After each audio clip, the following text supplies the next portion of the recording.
বন্ধুরা, কল্পনা করুন আপনি দাঁড়িয়ে আছেন এমন এক শহরে যেখানে সোজা সোজা রাস্তা, মজবুত ইটের বাড়ি, প্রতিটি ঘরে কূপের জল আর স্যানিটেশন ব্যবস্থা রয়েছে।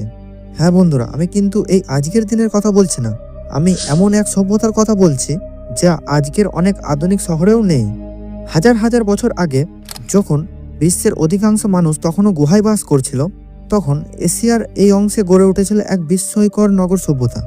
এর মানুষেরা জানতো কিভাবে নদীকে কাজে লাগাতে হয়, কিভাবে সুদূর দেশ পর্যন্ত বাণিজ্য করতে হয়, আর কিভাবে সুন্দর জীবনযাপন করতে হয়। তাদের শিল্পকলা, স্থাপত্য, বাণিজ্য, এমনকি ধর্মীয় প্রতীক সবকিছুই এত উন্নত ছিল যে আজও ইতিহাসবিদরা অবাক হয়ে তাকিয়ে থাকেন। কিন্তু এই মহান সভ্যতা হঠাৎ করেই কেন হারিয়ে গেল?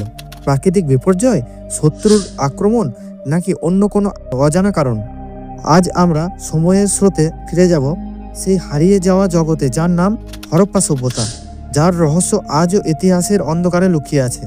তাই ভিডিওটি শুরু করার আগে চ্যানেলটি অবশ্যই সাবস্ক্রাইব করুন, কারণ এই বোতামটি আপনার জন্য ফ্রি হলেও আমাদের জন্য অত্যন্ত মূল্যবান। চলুন তাহলে ভিডিও শুরু করি। ভারত তথা বিশ্বের ইতিহাসে হরপ্পা সভ্যতার আবিষ্কার এক নতুন দিগন্তের সূচনা করেন। কারণ হরপ্পা সভ্যতার বৈশিষ্ট্যগুলি ছিল একটি আধুনিক সভ্যতার মতো সমতুল্য।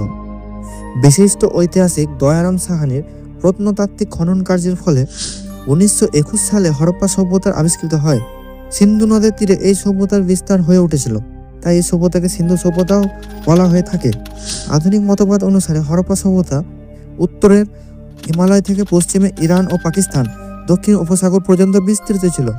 সুবিশাল হরপ্পা সভ্যতার বিভিন্ন প্রত্নতাত্ত্বিক নিদর্শন পাওয়া যায়। হরপ্পা সভ্যতা আনুমানিক খ্রিস্টপূর্ব 3000 অব্দ থেকে খ্রিস্টপূর্ব 1500 অব্দ পর্যন্ত সময়সীমাকে বিভিন্ন ঐতিহাসিকগণ স্বীকৃতি দেন।